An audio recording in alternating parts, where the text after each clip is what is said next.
Hi, and welcome to Transparent with Tina. I am Tina Marx, your host. Today's guest is an author, podcaster, influencer, motivational speaker, and he's known as the real life Wizard of Oz. You're going to find out why. Up next, Steve Sims.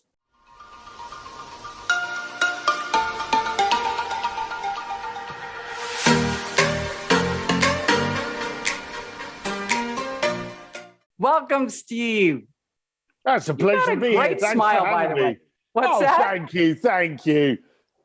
Yeah, so I'm so glad you're here, and thank you for being so flexible because I had to reschedule you, and thank you for being so flexible. I'm so happy to have you here. So let's get right into it, okay? So you're a no-nonsense coach, author, podcaster, and you are known to be the real life Wizard of Oz.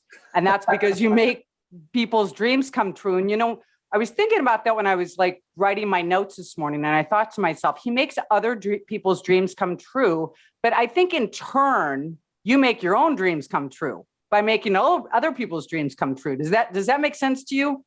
Yeah, to a point it does. But there's probably a couple of things you need to understand. I'm not the warmest and fuzziest of people in the planet. You know, I don't actually like going to red carpet events. I don't like to go into like celebrity parties.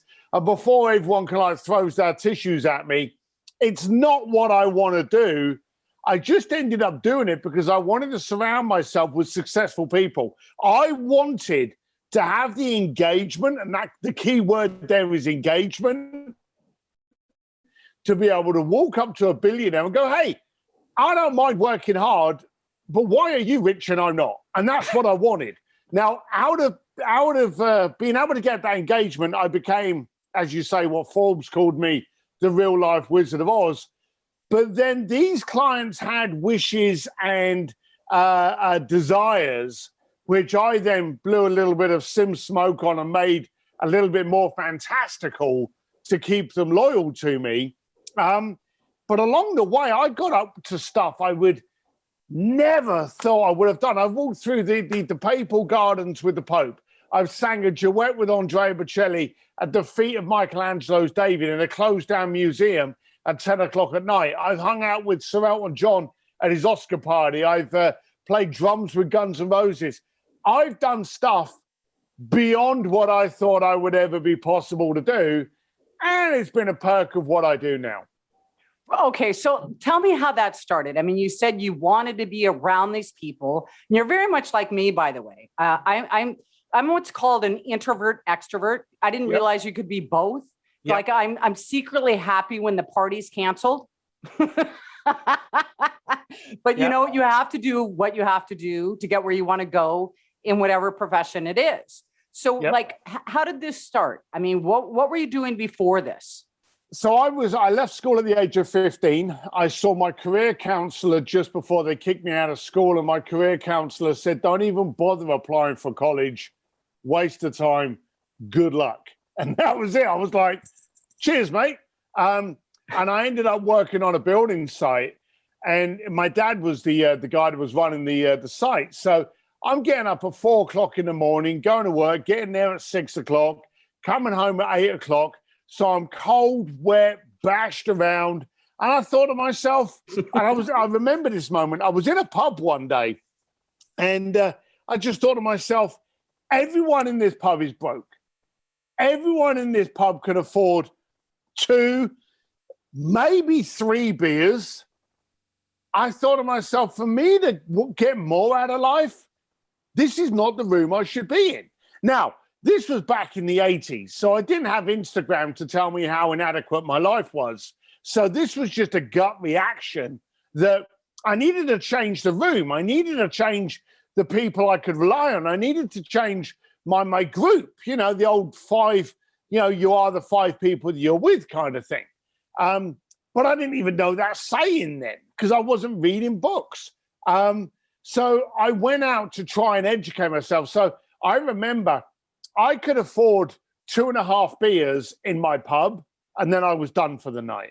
Mm-hmm. I started hanging out in these places at the time, these trendy places called wine bars, where I could get like an imported beer that was like the same price as my 2.5 beers. So now I'm only getting 1 beer a night, but I'm now getting to watch how people act with each other. Those that pretend they are rich and those that are rich.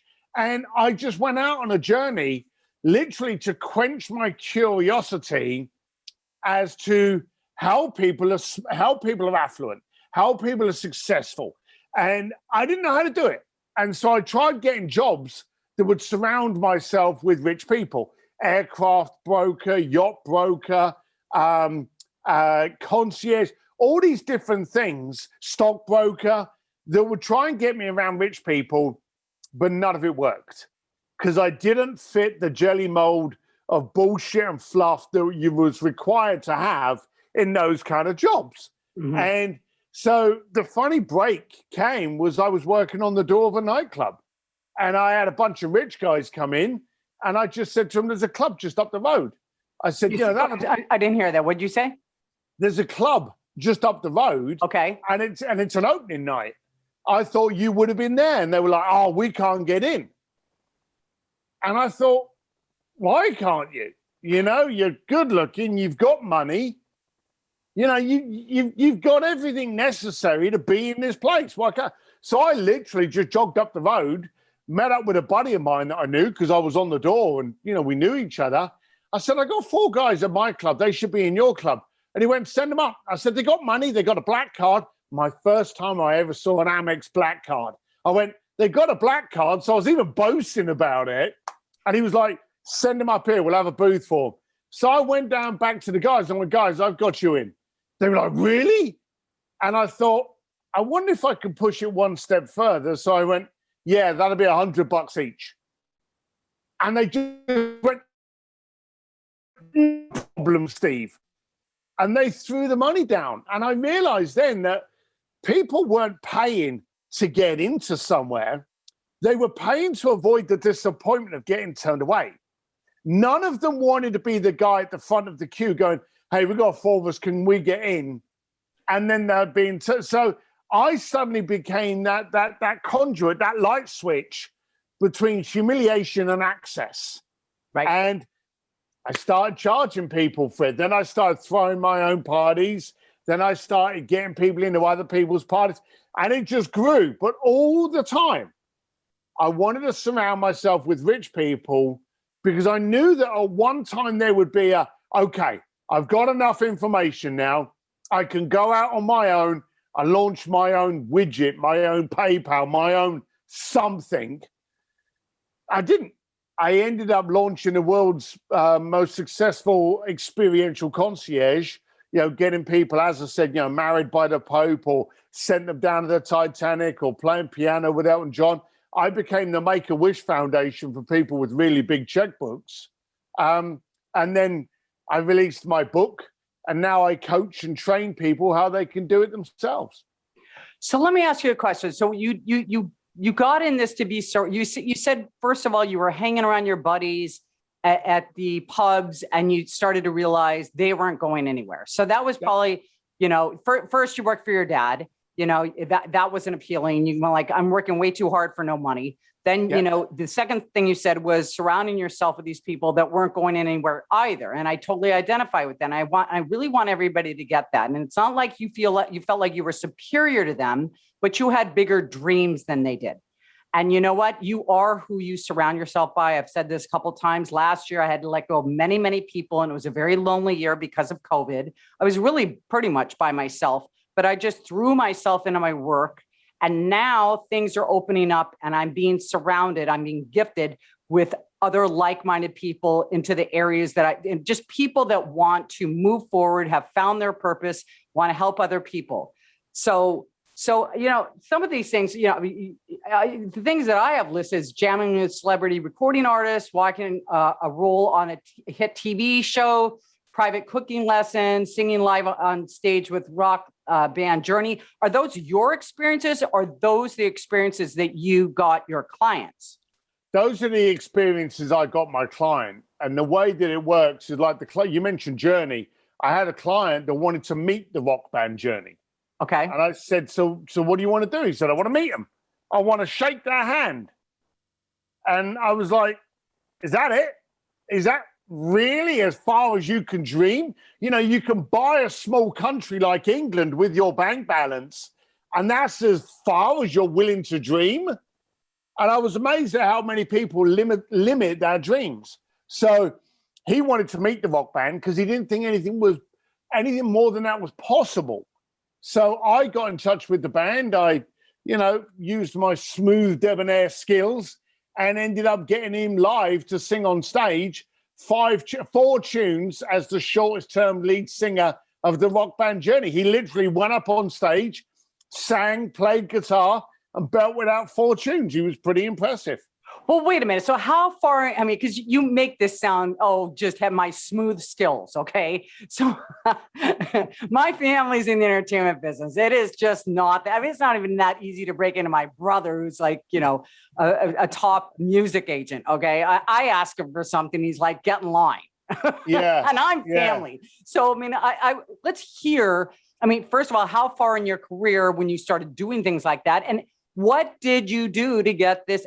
How did you get the manager, whoever it was, to get on the phone with you to accept this? Well, for a start, you don't. The easy answer to that is you don't. I don't want a manager and I don't want an agent.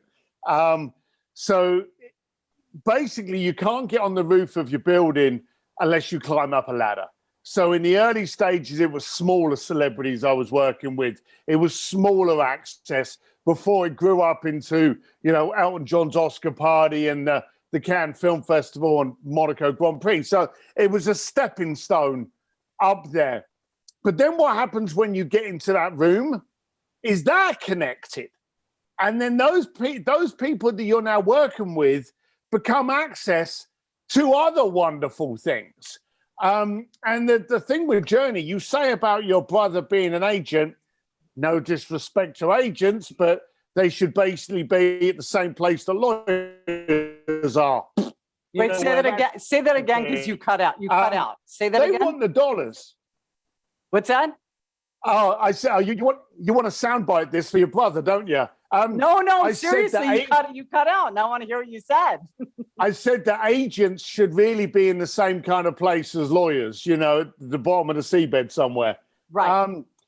Because what an agent and a manager wants is the dollars. You seduce an agent and manager by populating the checkbook with more zeros. Okay. That's how you get an agent to go, yes. Throw more money at the pot. If they say no, throw more money at it, more money, more. An agent will not decline when the number starts making big enough. Okay? Mm-hmm. But the talent that basically is getting residuals of $1 million a month, they don't care. In fact, if you want to be told to go, fudge yourself by a celebrity, then all you do is you walk up to them and go, hey, how much will it cost for me for you to do this? Right. And they've turned off because no celebrity wants to be a commodity. No celebrity or talent or anyone of profile wants to become a prostitute. They don't want to do it. So the reason that they will do something is because of the impact it generates. And that's the key thing there. You go to an agent, just give them your checkbook and tell them to fill in the numbers. That's as much as the conversation's got to be. But if you want Elton John to open up his door to you, if you want the rock band Journey to open up their door, Andrea Bocelli, the Pope, if you want these people to start doing stuff with you, give them a reason. Okay. Right? So what would that reason be? So I will give it to you in all my manipulative skills. So when my client wanted to meet the rock band Journey, I interviewed my client. I found out a little bit more of his family dynamic. Who was in his family? What did he have? And he mentioned to me that his brother's son was autistic. He just mentioned it to me. Okay, I'm making notes about everything. I knew the name of the dog. I knew about the name of the dog that died 10 years ago. I made all of these notes because you never know when something's going to be a trigger. Now, if we talk about triggers, how many times do you drive down the road, you're in the car, and a certain song comes on and you're no longer in the car. You're at the beach with your first love. You're having that dance. It's just, the first night, whatever. But those triggers are powerful, aren't they? Right. They're totally powerful. Even if they're negative, even if something happened when that tune was on, or you see someone in a car and you remember you were involved in a car crash that had that car involved. So triggers are powerful, both positive and negative. So I'm taking a note of all of these details because I never know if any of them are going to be a trigger. Then I start using this little creature, and for any of you that can't see this, it's called a phone. Most people have them. And so I started Googling the rock band journey, and I started searching for their triggers, okay? And one of the tricks I have when you're trying to get a celebrity or anyone of profile, Google the name, but then go to images, because the images will tell you where they are. It'll show you the events they're at. Now, you go to Journey, and hey, it's loads of pictures of them in concert until scrolling through like the 9th page, there was a picture of the drummer speaking at an Autism Speaks Foundation. I knew you were going there. So I was like, bingo. Yeah. So I did a little bit more Googling now specific to the drummer and autism. And guess what? His son's autistic. Okay. So then what I did was I did a bit of sculpting to get into the band by having other talent that I've worked with introduce me directly to the talent. And in the phone call I had a roadie that was a good friend of my mate's, the drummer, and I think the guitarist. It wasn't the lead guitarist, but 2 members of the band and a roadie. Okay. Mm-hmm. And I said to him, I said, look, guys, I don't want to take up too much of your time, and I don't even know if you're aware of this, but I don't know if you've ever come across something called autism. Of course, I knew they had, I move with purpose. I don't do anything by accident. Mm-hmm. The phone line goes a bit quiet. Why ask that question? I said, look, it's not important conversation. I've got a client that wants to do something with you. And of course, he'll put money into it and you'll have all that kind of, but I want to do something bigger. I want to get my client to have this experience with you. I can talk about that in a second, but I want to shrink wrap this experience around a foundation called Autism Speaks. And I want to use my client's experience with the world's greatest rock band, doesn't hurt to blow a bit of smoke every now and then, and at the same time, raise the profile of this charity that does amazing work for autism. I said, I don't know if that's a charity near and dear to your heart. And to be honest with you, it doesn't matter if it is, because it's near and dear to mine and it's near and dear to my clients. Right. Bingo. Drummer starts talking. You say that you're manipulative. I'm thinking as you're talking, I'm thinking, is it manipulative or is it just really doing your research? And you know the answer. I'm playing with it, but the bottom line of it is that the more successful, the more profile, any of those people, they have less time. They realize how little time they have in the day. So whenever they do anything, they want there to be a point, You getting a selfie with someone, who gives a shit? If you can help their favorite charity, like if I came to you and I went, hey, we don't know each other, but I know a way that I can get your podcast into 7 times the amount of distribution that it's currently got, would that be of interest? Yes, it would. And thank you for asking. You're more than welcome. The reason is I showed up with a purpose that benefits you before I went into it. Now, before you asked. If you rewind this podcast, I spoke to Journey and I said, I have a client that wants to do something, but before I get into that, I want to talk about and so I told them right up front, hey, I'm going to be asking for something, but let's not focus on that at the moment. Focus on this. Right. And that was the thing that I knew would interest them. So do your homework, do your research, step up to someone. And here's the key word. If you want a soundbite out of this, here it is. Turn up to someone as a solution rather than a sale. That's the key. Would it be the same as I tell my clients, go through life with as the pitcher, not the catcher. So ask what you can do first instead of asking for whatever it is you want. Because, that old saying, people don't care how much you know or what you're offering unless they know that you care, right? So that's what you're doing first. You're going to them, offering them something before you're asking for something in return. Yeah, I believe there's a slight double whammy there, okay? Because if I start helping you a lot, and again, this is not rocket science. This is so simple and stupid. Just people out there have decided that they're not going to do it, and I don't know why that is. But if I tell you right at the beginning, hey, Tina, I need something from you. I need to be on a show of yours, or I've got a client of mine that wants to be on a show of yours. Hey, but before we get into that, I want to talk to you about this. I've already declared quickly, I've got it out. Hey, I'm asking you for something. Well, let's not focus on that at the moment. Focus on this. Right. So what you do is quickly get the ask or the position of the ask out of the way. So they know that you're coming, okay? So they're not suspicious. They know you're going to ask them for something, but then you focus on all the value that you're bringing to the party, okay? Right. And they go, Jesus Christ, this guy's going to get me there. He's going to do this. He's going to raise that. He's going to do this. I love. Hey, Steve, sorry, what was it that you wanted me to do with that fellow of yours? Right. And that's the conversation. And now they're open to the idea because you've already brought the value to them. Exactly. Bingo.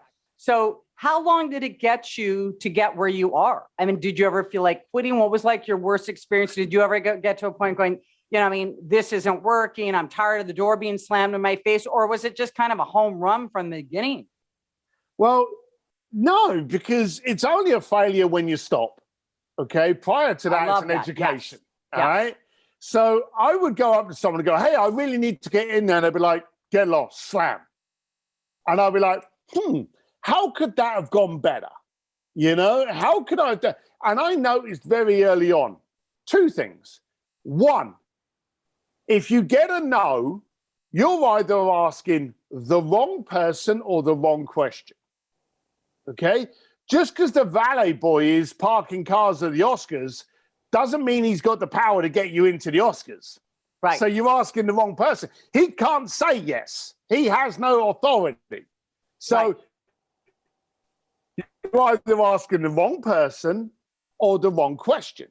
And the second thing I noticed very early on is never ask a question that has liability of an answer that you don't want. Exactly. Never ask the question you don't want to hear the answer to. So if I said to you, Tina, hey, Tina, me and you tomorrow night, let's have dinner. You could turn around and go, no. You wouldn't, because I'm a nice guy and we'd have a great night. We would. But, it would be better if I turned around and said, hey, Tina, I know you're free tomorrow night. Should we have dinner at 7:30 or 8:30? Yeah. I'm now getting options of which either one, hey, I'm fine with. It's not a yes or no answer. It's yes, exactly. So Steve, did you have any kind of sales training, or it was just like learning as you go? Or is this innate ability? What is this? I mean, so I'm an Irish guy from East London. And you're what? An Irish boy from East London. Okay. So if I said the wrong thing to the wrong person, I knew it because I got a smack in the nose. And so you kind of learn your way around of how cheeky you can be, how much of a wise guy you can be before the fists go flying. So you kind of learn that kind of stuff. And what I was amazed at, and this is what I really found when I tried all those affluent jobs. Do you remember I said to you at the beginning that I tried becoming a jet broker and a yacht broker and all? I found that people, as soon as they started working for affluent people, two things happened. One, they became British, which I thought was the funniest thing in the world. And I know it sounds funny, but do you remember when you'd walk into somewhere and all of a sudden there'd be some guy and they'd be like, oh, good afternoon, sir. How are you? It's such a beautiful day. Please come on in. They sounded like the butler off of Downton Abbey. They suddenly put on this accent. That was one thing I noticed. And the second thing I noticed was the difference between a rich person and a poor person is dollar signs. Okay? How they get there, that mindset, that's all different. But just because someone's rich, it does not mean that they are smarter than you. It means they were opportunist with certain things. They were good at a couple of things that they monetized the shit out of, Right. and they did really, really well. But for the rest of their life, that's just as bad as you, or even worse. And as I started trying to work with these people, I would get told, Steve, you can't talk to rich people like that. And I'd be like, why can't you? No, they don't talk like that. Who says? What book says, right, as soon as you made $1 million, you don't say the word F, you don't go to the toilet anymore, you don't do that, as soon as you're a millionaire, you don't do any of those things. Bullshit.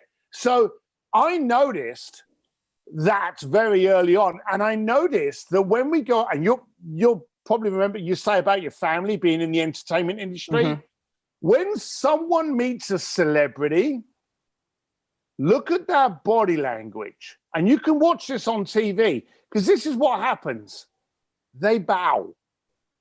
Yes. It's the most insane thing in the world. Yes. But yes. you walk up to someone that you want to be friends with because they're rich, because they're powerful, because they're successful, and the first thing you do is stick them on a pedestal and distance themselves from you by bowing to them.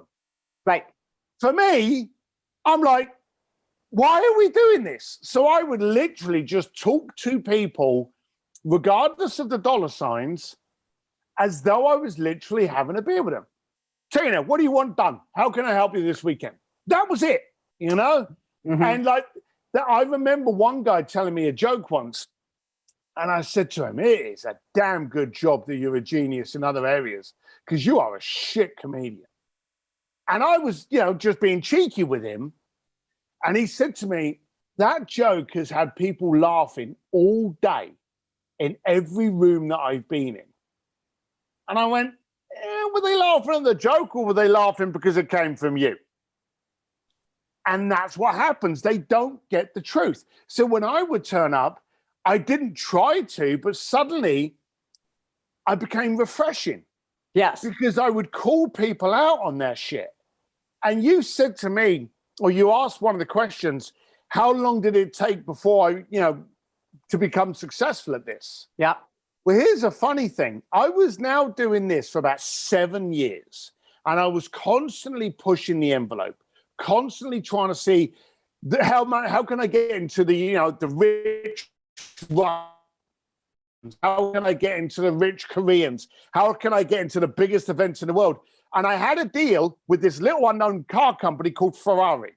And I was part of the Ferrari Formula One event for 1997. Now, for a lot of people, 1997 means nothing to a lot of people. 1997 was the 50th anniversary of Ferrari. It was like the holy grail, because none of us are going to be around for the 100th. So this was like, wow, they had these massive parties in Monaco. And I was the guy that was in charge of a lot of these things. And I said to my wife, 7 years. Now, I've got a little footnote here. I met my wife when she was 16 and I was 17. Picked her up on the back of a shitty old motorcycle, and I still pick her up on motorcycles now 35 plus years later. Congratulations. Thank you. But during this time, I was so busy building up my network that I wasn't looking at what ground I was gathering. I wasn't looking at how far I'd become, Right. It was still as fresh as the first day I tried this. And we were living in Switzerland at the time, Geneva, and I was about to drive down to Monaco to host 3 days of events with the richest people in the planet. And I uttered to my wife, when this is over, then I'll start looking at getting a job, Claire. We'll start getting some stability, and we'll look at doing this. And, don't worry, I think I've got enough traction now, She walks off out of the office. She comes back in with a bunch of papers. She throws the papers down on the desk. She says, these are the transactions into our bank account in the last 4 months. She said, we're living in a penthouse that we paid a year up front because we moved into a new country where we had no credit. We just paid for the penthouse a year up front. Okay. We've never missed a payment on anything. We have cars, we have bikes. She said, you've already got your job. While you've been so busy building up your network to use that network to get a job, you built your own industry. And that was the time, the late 90s, that we actually coined Bluefish as the concierge firm and became the world's most successful experiential concierge firm all the way up. We ended up working with Naris, the Grammys, Elton John, Kentucky Derby, Formula One, Palm Beach Art Festival, the Chicago Art Fair, LA Fashion Week, just the stuff you wouldn't believe, the kind of stuff that we've been involved in by literally demanding that we only worked with the richest people in the planet. Right. So that's the other thing. I mean, you set an intention from the very, very beginning. You never wavered. You had the intention, you had the action, and you had the consistency. And I really think those three things really lead you to success. But there are people that would say, not everybody is, has, like, I certainly didn't. It took me a long time to get self-esteem. I didn't feel like I was capable of anything because, I had a father that told me I couldn't, I wasn't worthy. I couldn't do that. What would you say to somebody like that to get out of the starting gate? That wasn't as spicy as you, and that, because a lot of people, when their teacher told them at 15 years old, don't even bother to go to college. A lot of people would really take that to heart and say, you know what that means? I don't equal a lot. Is there something else you rely on, Steve? Is there, do you believe in God? Do you believe in the universal laws of attraction? Do you anything like that? Wow, that was a bigger question than I expected. Okay, so let's break it down on a few things. The only one that it matters when you hear that you can't do something is yourself. If you say, I can't do this, hey, you're right. But the second you stare at me and you go, you can't do that, Steve, you've just put nitro fuel in my fuel tank. Right. Okay. So that's a good thing. So the career guy that said you'll never amount to anything, the guys in the pub that jeer at you because you're going to go and try and get a job and you borrowed your mate's suit because you don't have a suit, those guys that laugh at you, they're fueling you. Okay. So that was one thing, but that's a mindset. But let's break it down another way that I think will be a lot easier for a lot of people. For anyone that can't see this, now this podcast, is this being videoed or is it audio only? Both. No, it's both. It's both. All right. So any of you delectable morsels out there that aren't lucky enough to be able to see this, I ain't Brad Pitt. Okay. When I worked on the door, I was perfectly built to work on the door. I'm 245 pounds of ugly, bald head, goatee beard, piercings, tattoos. I ride only motorcycles. I'm the perfect guy you don't want to see in a dark alley at 11 o'clock at night, okay? I'm not the guy that you think has the black cards and the titanium cards for the richest people in the planet. Mm-hmm. But I noticed something very, very early on. If I had to sell you something, I had to create aspiration. I had to create a dream, hey, if you buy this, you'd have made it. Look all the jewelry brands in the planet today. Sir, if you buy this Rolex, all the most successful people in the world have a Rolex. It's aspirational marketing, okay? Mm-hmm. How much marketing is spent on your Advil or your headache tablets? None. Why? Because one is solution-based and the other one is aspirational-based. And the trouble about aspiration is it's liquid. What is aspiration? Is it the entry-level Porsche? Is it a diamond-encrusted Rolls Royce? What is aspiration? There's too many different variables as to what your idea of made it is compared to me. I sit here, you'll never see me in a black t-shirt, in anything other than a black t-shirt and jeans. I don't have a car. I collect motorcycles and I'm totally happy. Mm-hmm. I believe I've made it. because I'm living a life where I am me. And there's no apology required for that. When I started turning up to people going, hey, I believe you have a need.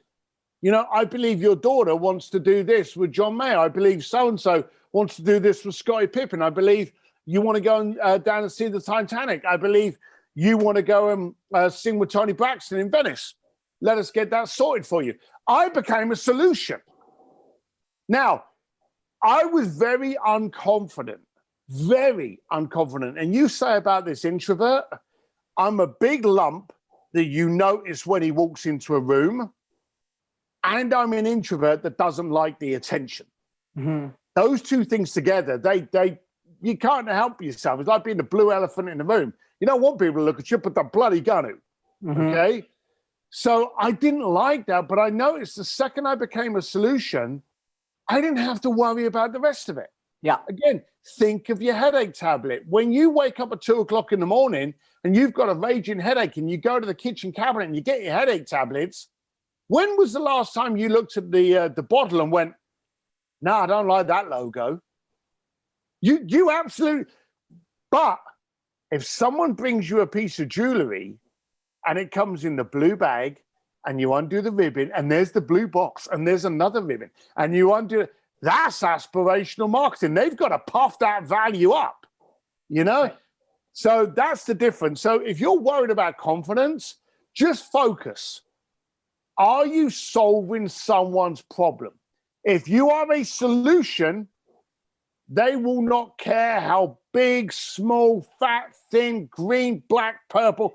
None of that stuff becomes irrelevant when you can solve someone's problem. And for me, I openly say, I give you better cocktail stories via your checkbook.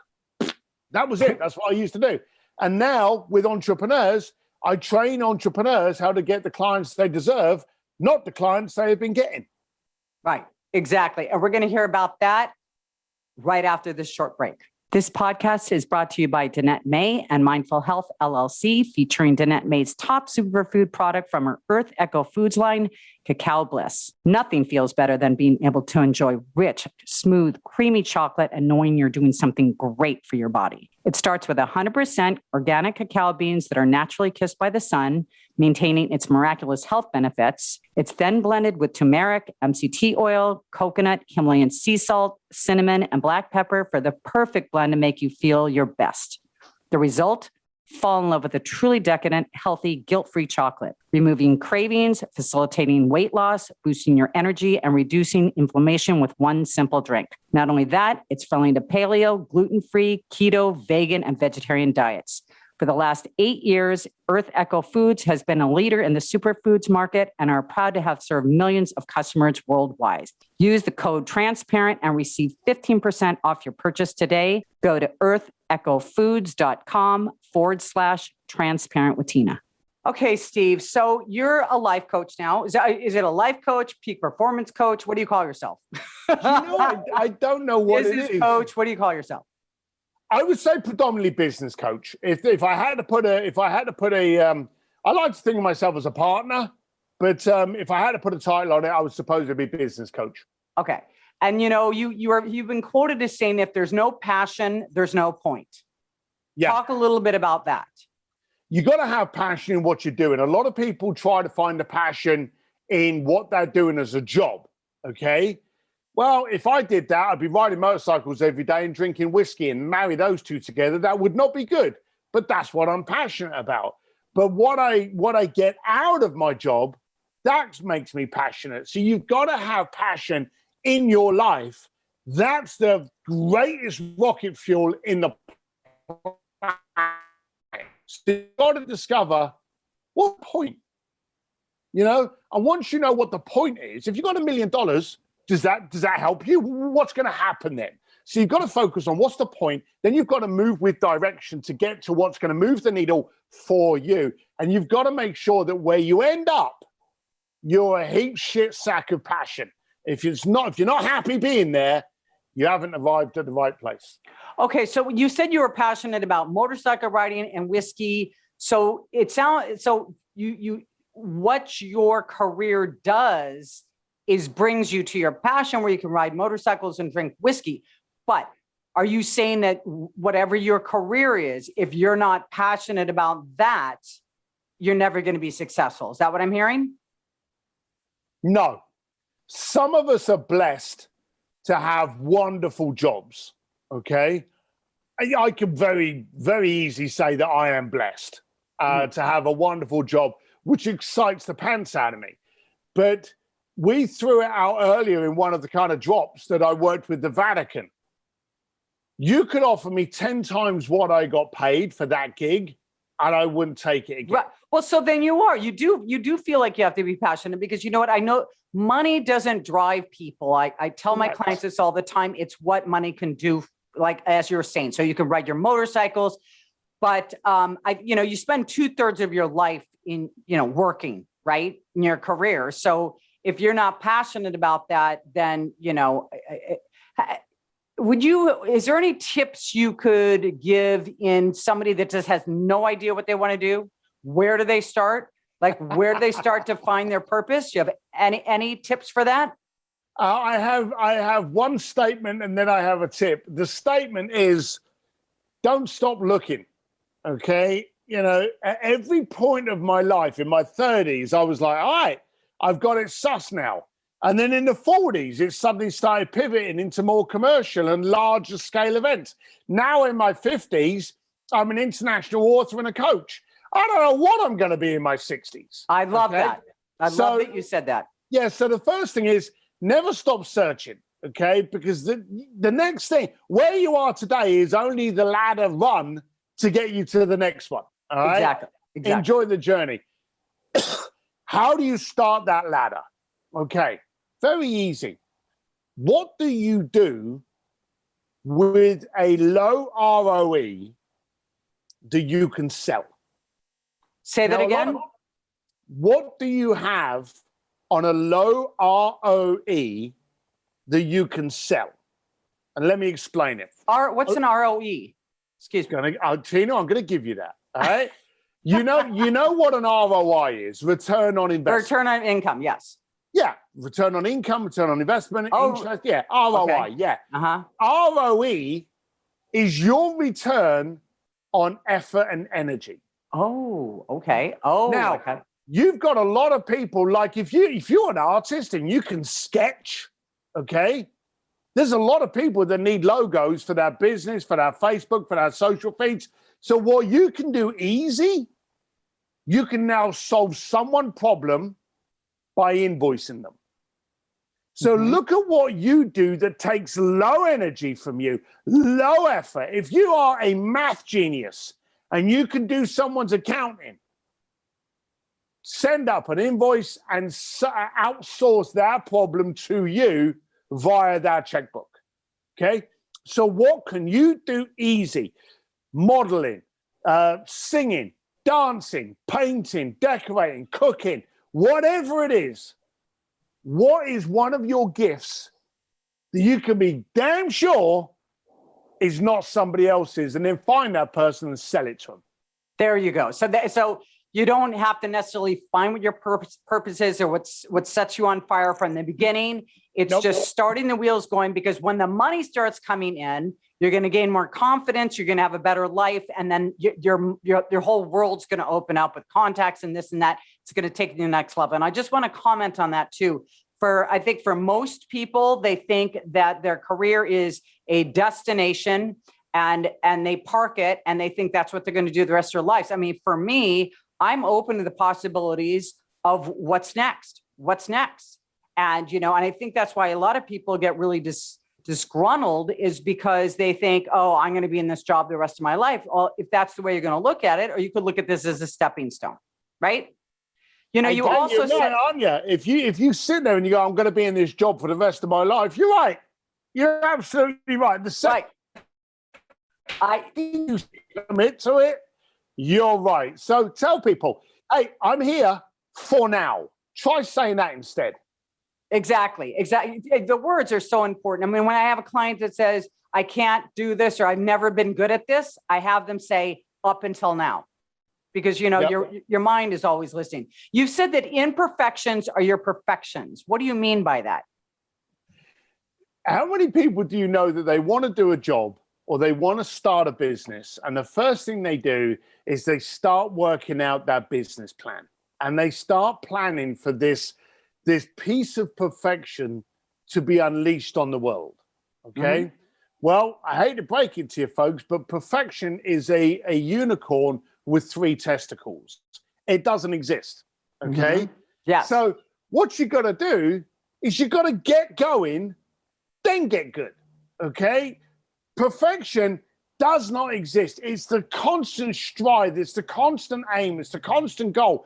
But as an entrepreneur, and I can call you out on this, I guarantee you, as good as you are now, Tina, the first interview you ever did live on a Zoomy kind of thing, I bet you it was shit. Okay. Yes. You probably burnt it so that no one could ever see it. I never used to watch them. Oh, there you go. I never watched them back.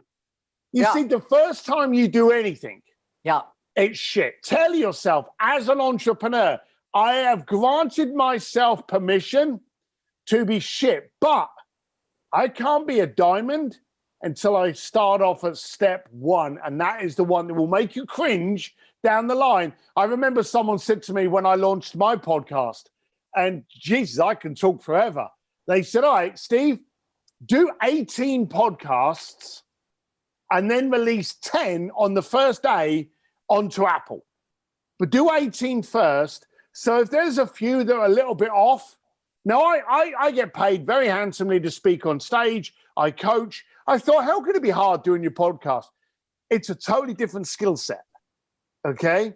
And I remember I whacked off 18 podcasts, and I gave it to my one of my people, and I went, right, cut those up, listen to them, edit them, and then we're going to release 10. And she came back to me and she said, which 10 are we going to be releasing? I said, well, you've listened to all 18.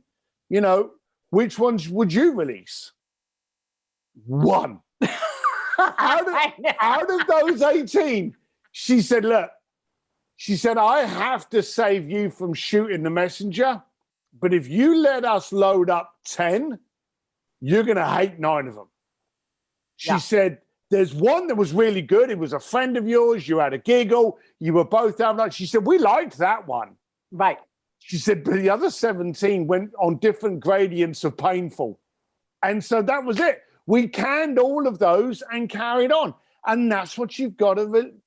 I will hereby, on video, on live recording, wire from my personal account, $1 million. You can have it in Bitcoin any way you like. If you can show me a business plan that was released in 2019 that said we're going to be absolutely great for 6 months before we get shut down from an international pandemic, and then we're going to scramble for no one knows what's coming. So business plans, if they take any bigger than the back of a couple of postcards, you've gone too far. Right. Because a business plan is a guide. It's a generalization. It's, hey, this is the direction. But like any good road trip, you take a few detours to hit that special diner.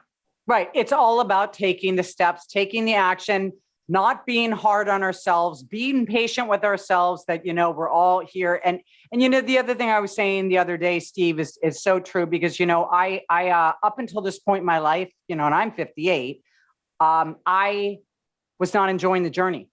It's the first time in my life that I'm enjoying the journey. I'm enjoying improving. I'm okay with if it's not being perfect. I know I'm better than I was 6 months ago or 3 months ago. And I think everybody should really, really hear that loud and clear. Be patient of yourself because, I used to be this person. If I didn't have the whole thing figured out from beginning to end, I wouldn't even begin it. And I think a lot of people are like that. So it's just like, take the first step, be open to opportunities that are in front of you. So let's talk about your book, Bluefishing, The Art of Making Things Happen. Wow, that was a fun little ride. I was, amazing things. I said to you earlier, amazing things happen when you're in the ride. And I was at a party up in New York, And at this party, I was talking to this girl, and we were talking stories and telling stuff like that. My wife was with me, and all of a sudden, this girl turned around and just batted. She just like bolted away from me like lightning. In fact, the guy next to her saw her move at so much speed, kind of looked at me thinking, "What have you said, fella?" And I was like, and I remember looking at my wife, Claire, going, "Well, something went wrong there. Did I say something? What did I say?" And of course, I'd had a couple of old fashions by then, so I don't know what I had said that was inappropriate. But all of a sudden, she came back with her boss. What I wasn't aware of was that she was one of the editors at Simon & Schuster, one of the largest publishing houses in America. She brought back one of the big dogs and went, "Steve, tell them the story again about Andrea Bocelli in Florence." And so I was like, all right. So I did. And she said to me, "Would you be willing to do a book naming all of the people that you've done business with and all the billionaires in the planet?" And I said, if I did that, I'd be dead before I ordered my next old fashioned. So no. And that was it. And then I had a speaking engagement at an entrepreneurs event. Someone at Simon & Schuster, again, talk about, luck, was at this event and reported to Simon & Schuster, "You should get hold of this Steve Sims guy." And they went, "We met him last week." And they got talking, and then they came back to me and they went, "Hang on a minute. We want to know how a bricklayer from London ends up working with Elon Musk. That's the book we want to write." And they paid me very, very well for it. I had Jay Abraham help, hash out the contract. So I had some good people around me to make sure I get the extra few bits of blood out of that stone. And I wrote the book now that I had been paid, and it's very important. A lot of people will release a book to get paid. So they write the book to appeal to the masses. Because I was paid up front, I didn't write whatever you want. Yeah. So I wrote the book that I wanted to write. I wanted people to get out of their own ways, stop thinking the stupid, complicated shit, start focusing on impact, start focusing on moving the needle, start focusing on ROEs, relationships. I puked up my book, my mentality, my thought. And I thought to myself, I hope someone reads it and changes, because I'm 55, okay? And when you get to your 50s, you start going, I wish the world was a bit different, I wish people wouldn't take themselves so seriously, or I wish people wouldn't get so scared to move. Maturity is a beautiful thing. Oh, I love it. And so I thought to myself, I wish people would start focusing on relationships over transactions. Yes. Yes. I did this book. I released it out into the planet, and it stank. It did like 400 book sales in the first 400.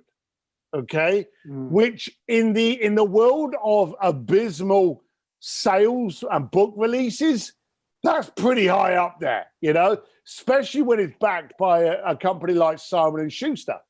The second month, I think it was like 500 book sales. I knew a friend of mine bought 100 books. So I'm thinking, oh my God, this is appalling. And then the third month, 8,000. And it just took off. And now it's been released in China, Taiwan, Korea, Vietnam, Australia, Poland. It's sold out of all of its printed copies in 2 hours. And I think in April, it just got released in Russia. So it just took off and people started reacting. So that's when I started speaking more around the world. I started coaching. I launched Sims Distillery, which is my inner circle, and something for free, an entrepreneur's advantage with Steve Sims. That's my free Facebook group where I just go and rant on, hey, this worked for me, try it, or this blows chunks. I hate this. Can you tell me how to make it work, or why should I? So that's why I have my discussions. And I now have a platform and an audience that I can hopefully get a bit more uncomfortable to challenge themselves to do something a little bit more different. Exactly. You've got to be uncomfortable to move forward. The name of the Facebook group again, is it just your name, Steve Sims Facebook group, or is it? No, it's an entrepreneur's advantage with Steve Sims. Okay, entrepreneur's advantage. Totally free. No funnels, no sales pitch, no hair products, nothing. Right. Okay, and so you're coaching, you're taking on new clients, and you are no nonsense coach. And I did read in your on your website, if you want it things sugar coated, I'm the same way. It's like, give it to me direct. I mean, this is not for the weak of heart, but I'm sure that you probably move the needle with your clients very quickly because of your approach. Well, you have to, don't you? The thing about coaching is coaching's become... No, you don't have to. There's a lot of coaches that, look,